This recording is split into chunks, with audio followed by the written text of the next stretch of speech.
Bom pessoal, eu sou o Vini e hoje eu vou mostrar para vocês a como mudar o toque do despertador no seu Huawei Nova 11.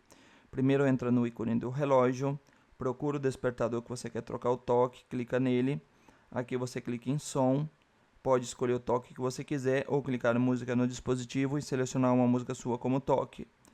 Volta para trás, a música já ficou como toque, volta para trás, você vai ver o nome da música aqui, clica em salvar e o alarme vai ficar ativo. Você pode desativar ele se você quiser. A música o toque já foi trocado.